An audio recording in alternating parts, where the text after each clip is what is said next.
අලුත් අවුරුද්දේ විශ්මිත විශ්වයේ YouTube channel එකේ පළවෙනි වීඩියෝ එක විදිහට අපි ඔයාලට අරගෙන එන්න හිතුවේ ගොඩක් වැදගත් වෙන වීඩියෝ එකක්.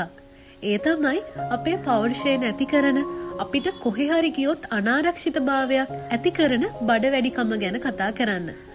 අපි උදේ නැගිටිද්දී අපේ බඩ ලස්සනට ෆ්ලැට් එකට තිබ්බට ටිකක් දවල් වෙලා රෑ වෙද්දී බඩ පිපිලා වගේ උඩට ඇවිල්ලා තියනවා නේද? ඒකට හේතුව වගේම පිළියම් ඔයාලා කවදා හරි හොයලා තියනවද? හොයලා නැත්නම් මේ වීඩියෝ එක බලන්න අමතක කරන්න එපා. වීඩියෝ එකට යන්න කලින් සබ්ස්ක්‍රයිබර්ස්ලා 20000කට අධික ප්‍රමාණයක් ඉන්න විශ්මිත විශ්වයේ YouTube channel එක සබ්ස්ක්‍රයිබ් කරන් යන්න අමතක කරන්න එපා. ඒ වගේම එහා පැත්තේ තියෙන bell icon එකත් ක්ලික් කරන් යන්න අමතක කරන්න එපා.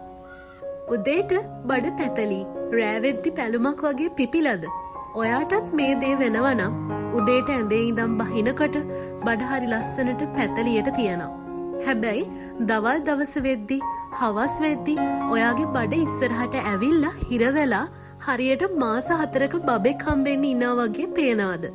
අපෝ මම මහත් වෙලා කියලා ඔයත් ගොඩක් බය වෙන්නේ නැති නේද? ඒත් ඔයා බය වෙන්න පොඩ්ඩක්වත් එපා. ඔය මහත් වෙලා නම් නෙවෙයි. ඔය ඇවිල්ලා බ්ලෝටින්, ඒ කියන්නේ බඩ පිපීම. මේ දේ කියන්නේ පැය 12න් හැදෙන දෙයක් නෙවෙයි. එහෙනම් මේ බඩ එන්නේ ඇයි? මෙහෙම බඩ පිපෙන ප්‍රධානම හේතුවක් තමයි ඔයා හුලං ගිලින එක. ඒකෙන් කියවෙන්නේ මොකද්ද? ඔයා කෑම කන්නේ විනාඩි 5න්ද?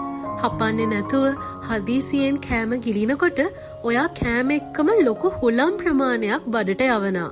මේ හුලම් බඩ ඇතුලේ හිර වුණාම බඩ බැලුමක් වගේ ලොකුවට පිපෙනවා. දෙවැනි දේ තමයි ලුණු වැඩිකම.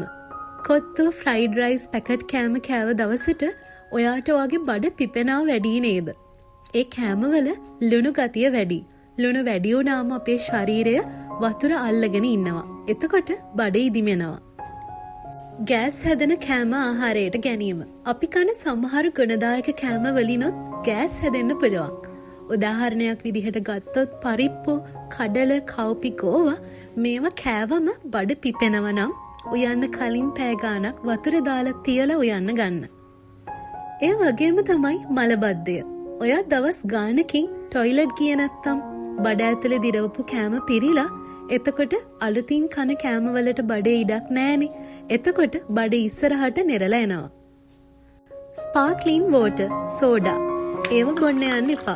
ගෑස් තියෙන බීම බිව්වම බඩ තවත් පිපෙන්න ගන්නවා.